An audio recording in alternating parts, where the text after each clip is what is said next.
ছোটোবেলায় আমি একদমই এত কথা বলতাম না, আমি খুবই শাই ছিলাম। আর আসলে কী বলো তো, ওই কাজের জন্য না সবাইকে প্রচুরবার বলতে হতো যে দাদা দাও, কাজ দাও, কাজ দাও বলে। মানে আমার একটা সিরিয়াল শেষ হলে ননস্টপ আমি মেসেজ করতে থাকতাম সবাইকে। মানুষজন ইরিটেটও হতো বলে আমার মনে হয়।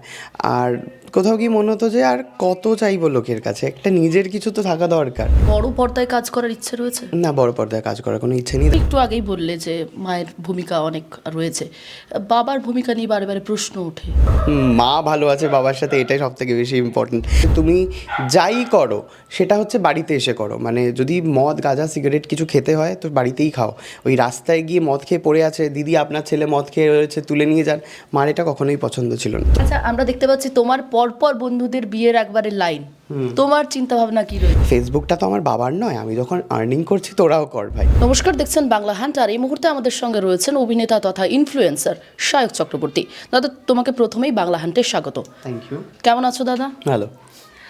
দাদা, আমরা সকলেই তোমাকে অভিনয়ের জগতে দেখেছি, এখন আমরা সামাজিক মাধ্যমে বারে বারে তোমার বিভিন্ন রকম ভিডিও দেখতে পাই এবং মানুষজন যথেষ্ট খুশি হয়, দেখতেও পছন্দ করে। কিন্তু এই সায়ক চক্রবর্তী ঠিক ছোটবেলায় কেমন ছিল একটু শুনতে চাইবো। ছোটোবেলায় আমি একদমই এত কথা বলতাম না, আমি খুবই শাই ছিলাম। আর মায়ের হাত ছাড়া, মানে মাকে সারাক্ষণ হাত ধরে থাকতাম আর কি। মাকে ছাড়া কোথাও যেতাম না, তো যেখানেই যেতাম কোনো রিলেটিভস বা কোথাও যেখানেই যেতাম তো সেটা হচ্ছে সবসময় মায়ের সাথে। তো সবাই বলতো যে মায়ের সাথে কেন সবসময় তুই রয়েছিস, আয় আমাদের কাছে আয়। তো আমি কোথাও যেতাম না, একদমই অন্যরকম ছিলাম।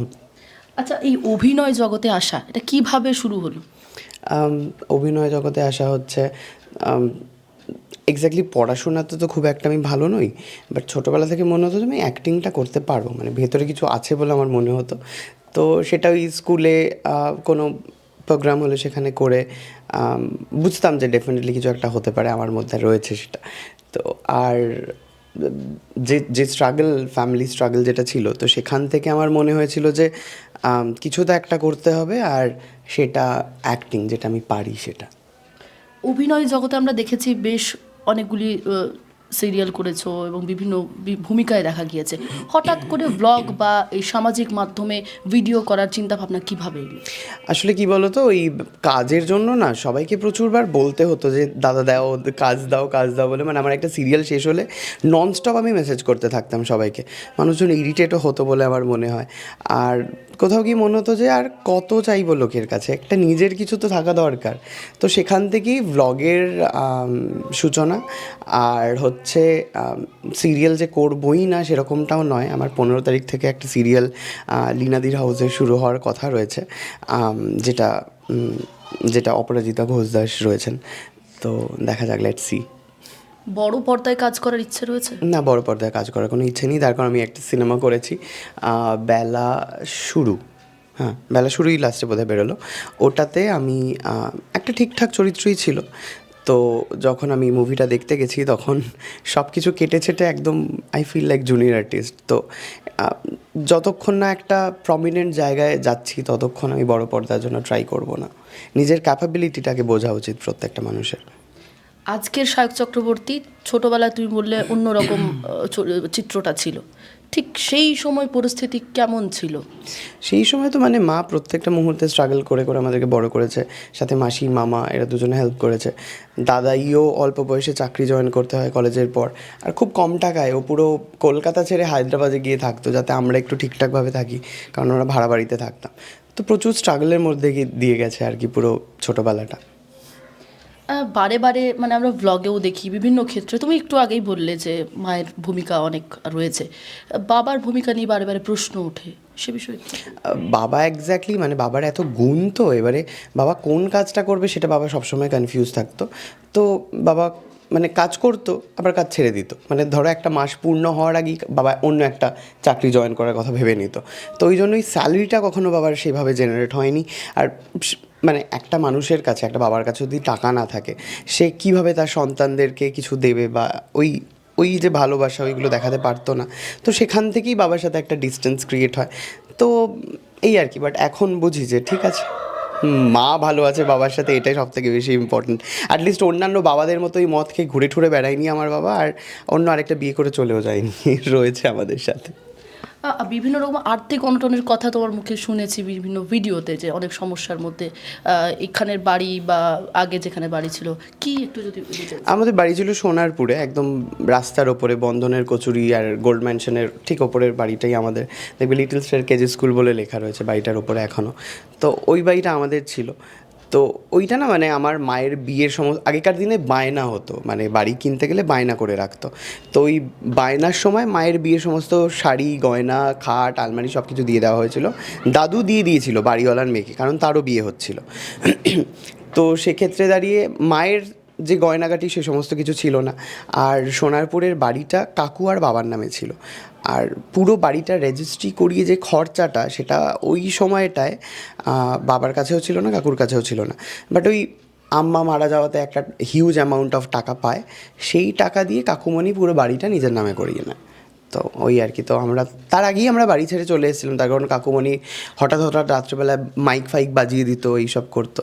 তো সেগুলো থেকে দাদা ভাইও চলে যাচ্ছিলো হায়দ্রাবাদে, তো বলে যে তোমরা ভাড়া চলে যাও, আমি ওখান থেকে হাফ টাকা পাঠিয়ে দেবো। তো সেখান থেকে দাদাভাই 3,500 টাকা পাঠাতো আমাদেরকে, যেটা দিয়ে আমরা ভাড়া দিয়ে খেয়ে দিয়ে থাকতাম। আর 3,500 টাকা নিজে ওই হায়দ্রাবাদের মতো জায়গায় স্ট্রাগল করে থাকতো। দাদাইও খুব স্ট্রাগল করেছে সেই সময়। আচ্ছা, এত কিছু স্ট্রাগল, তার মধ্যে অভিনয় করার চিন্তা ভাবনা মাথায় এলো, বাড়ি থেকে সাপোর্ট ছিল প্রথম থেকে অভিনয় করা? আমাকে না কেউ কোনোদিনও আটকায়নি। মানে আমার মা হচ্ছে এটাই বলতো যে তুমি যাই করো সেটা হচ্ছে বাড়িতে এসে করো। মানে যদি মদ গাঁজা সিগারেট কিছু খেতে হয় তো বাড়িতেই খাও। ওই রাস্তায় গিয়ে মদ খেয়ে পড়ে আছে, দিদি আপনার ছেলে মদ খেয়ে রয়েছে তুলে নিয়ে যান, মার এটা কখনোই পছন্দ ছিল না। তো ফ্রিডামটা আমার খুব ছোটোবেলা থেকেই, মানে আমি ধরো 6-7 থেকেই একা একা ঢাকুরিয়ায় গেছি, ঢাকুরিয়াতে কোনো একটা বাজে অ্যাক্টিং ইনস্টিটিউটে ভর্তি হয়েছি, এইসব কিছু আমি একা একাই করেছি। প্রশ্নটা কি ছিল সেটাই ভুলে গেলাম। এই যে বাড়ি, ও বাড়িতেই তো, হ্যাঁ, ফুল সাপোর্ট বাড়ির থেকে করেছে। মানে বললামই তোমাকে, মানে মা অলওয়েজ মাই খুঁজে খুঁজে বলতো, দেখ ওই ওই যে ফালতু ইনস্টিটিউটটা বলেছে ওটা কিন্তু মাই খুঁজে দিয়েছে। পেপারে দেখেছে যে এখানে অভিনয় শেখানো হয়, মাই বলেছে দেখ দেখ এখানে অভিনয় শেখানো হয়, তো এখানে ভর্তি হয়ে যা। আমি মাকে বলেছি মা আমি তাহলে অভিনয় করি, মা বলেছে হ্যাঁ ভর্তি হয়ে যা ভর্তি হয়ে যা। তো মারও একটা সুপ্ত বাসনা ছিল, তো সেখান থেকে মা প্রচুর পুশ করেছে সেভাবে। আচ্ছা, অভিনেতা সায়ক চক্রবর্তী নাকি ইনফ্লুয়েন্সার সায়ক চক্রবর্তী, কাকে এগিয়ে রাখবে তুমি? দেখো অভিনয় আমি যা করেছি, আমার খুব ভালো যদি প্রজেক্ট বা যেগুলোতে আমি নাম করতে পেরেছি সেগুলো হচ্ছে মহাপ্রভু শ্রী চৈতন্য, রানী রাসমণি, আর হচ্ছে আমি সিরাজের বেগম। তো অভিনয়টা আমার, অভিনয়ের জন্যই আমি ইনফ্লুয়েন্সার হয়ে ওঠা। তো মানুষ আমাকে ওইগুলোতে দেখেছেন পছন্দ করেছেন বলেই। তো আমি কখনোই বলতে পারবো না যে অভিনয় সত্তাটা কোথাও ডাউন হয়ে গেছে, ওটার জন্যই পরিচিতি পেয়েছি, ওটার জন্যই আজকে ভ্লগ। তো অফকোর্স অভিনয় সত্তাকেই আগেই রাখবো। ব্লগিং তো চলছে একদম রোজ প্রত্যেক দিন আমায় করতে হয় ব্লগ, তার কারণ এটাই মানুষজন দেখতে পছন্দ করেন যে বাড়িতে বাড়ির যে সমস্ত ক্যারেক্টাররা তারা কেমন। হ্যাঁ, তবে একটু খুকুদির কথায় আসি। খুকুদির ফেস আমি যখন ব্লগে দেখালাম মানুষজন খুব পছন্দ করতো। তো আমি ভাবলাম যে যখন আমার একটা আর্নিং আসছে তো ওয়াই নট খুকুও তো অনেক স্ট্রাগল করছে জীবনে, তাই খুকুকে একটা চ্যানেল খুলে দেওয়া হলো। খুকুর এখন 1.5 লাখ ফলোয়ার। তো একজন হোমমেডের এই জার্নিটা, এটাও কিন্তু অনেক মানুষকে ইন্সপায়ার করবে বলে আমার মনে হয় ইন ফিউচার। আচ্ছা, আমরা দেখতে পাচ্ছি তোমার পরপর বন্ধুদের বিয়ের একবারে লাইন, তোমার চিন্তা ভাবনা কি রয়েছে? না মানে আমার না মানে বিয়ে নিয়ে এই মুহূর্তে আমি ভাবতে চাই, আমার বয়স 30, ভাবা উচিত ডেফিনেটলি। বাট ওই বিয়েটার সাথে আমি ঠিক এখনো অবধি নিজেকে অ্যাডজাস্ট করে উঠতে পারিনি, মানে করতেই হবে বা এই নিডটাও এখন অবধি আসেনি। চিন্তা ভাবনা এখন তো করতেই পারছি না, এখন একটা বড় বাড়ি করতে হবে, এটা চিন্তা ভাবনা। এই বাড়িটা খুবই ছোট, দেখো তোমরা এসছো, একজন দাঁড়িয়ে রয়েছে বাথরুমের ভেতরে আর আমি বাথরুমের বাইরে। তো এইটা আর কি, বাড়িটাকে একটু বড় করতে হবে। প্রাক্তনকে কি মিস করা হয়? না, প্রাক্তনকে কেউ কখনো মিস করে নাকি, তাই জন্যই তো সে প্রাক্তন। আচ্ছা, মিস করা হয় না। আচ্ছা, ইনফ্লুয়েন্সার তুমি একদিকে তোমার বাড়ির বৌদি মানে সুস্মিতাদি, তিনিও রয়েছেন ইনফ্লুয়েন্সার, আমরা দেখছি দুজনেই একদম টেক্কা দিয়ে চলছে। না টেক্কাটা কিন্তু দিচ্ছি না, তার কারণ টেক্কা যদি দিতামই তাহলে ওকে আমি বলতাম না যে ব্লগ কর। তো আমি কিন্তু সবাইকে খুব ভালোভাবে ইন্সপায়ার করি যে প্লিজ ব্লগ কর, তার কারণ ফেসবুকটা তো আমার বাবার নয়, আমি যখন আর্নিং করছি তোরাও কর ভাই। কোথাও কি কম্পিটিশন বেড়ে যাচ্ছে? না কম্পিটিশন ওরকমভাবে, মানে সুস্মিতা যা ব্লগ দেয় আমিও সেম ব্লগই দিই প্রায়।